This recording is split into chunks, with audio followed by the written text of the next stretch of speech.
तो गाइस जैसे ही आपका सबका हीरो सुबह उठा है, फ्रेश होने की तरफ जा रहा है, तो मूड काफी मेरा ऑफ हुआ पड़ा था। तो मैं फ्रेश होने की तरफ जाता हूँ, तो सोचा कि चले ब्रश करता हूँ। ब्रश करने के बाद मैं जैसे ब्रश करता हूँ, ब्रश करने के बाद मैं फ्रेश हो चुका हूँ। तो मैं जैसे ही बाहर आता हूँ फ्रेश होने के बाद, देखता हूँ कि मेरा रूम काफी गंदा हुआ पड़ता। कमरे को मैंने कर लिया, उसके बाद साफ सुथरा।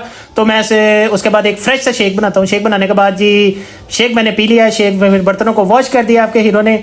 तो मेरे पास कुछ पैसे थे, मैंने सोचा कि चलें कुछ खाने के लिए ले आता हूँ। तो मुझे कुछ समझ नहीं आ रही थी। जैसे मैं घर से बाहर निकला, मुझे एक शॉप नजर आई है, वहाँ से मैंने कुछ खाने के लिए लिया।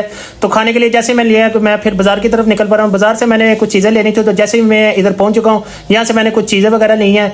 तो ये घर का कुछ सामान वगैरह देना था, तो ये मैंने ले लिया। तो ये आप सबका हीरो, आप सबकी जान यहाँ से वापस निकल रहा है घर की तरफ। तो ये रास्ते में आप लोगों का हीरो है जी, वापस आ रहे हैं घर की तरफ। ओहो, रास्ते में मुझे याद आया कि बाबा ने तो कुछ बोला था मुझे लाने के लिए। तो मैंने एक शॉप नज़र आई, वहाँ पे मैंने स्टे किया। वहाँ से मैंने ये अंदर की तरफ एंटर हुआ हूँ। तो यहाँ से मैंने कुछ लेना था, तो बाबा के लिए मैंने एक कलर लिया। बाबा के लिए कलर लेने के बाद यहाँ से चलता है आप लोगों का हीरो घर की तरफ। तो यहाँ से आप लोगों का हीरो एंट्री मारता है। फाइनली घर पहुंच चुके हैं हम लोग अपनी मुकम्मल शॉपिंग करके और चीज़ें लेके। तो ये मैं घर पहुंच चुका हूँ। तो जैसे मैं यहाँ से चीज़ें उतारता हूँ, तो मैं ऊपर मामा को देता हूँ। तो ये फाइनली हमारा व्लॉग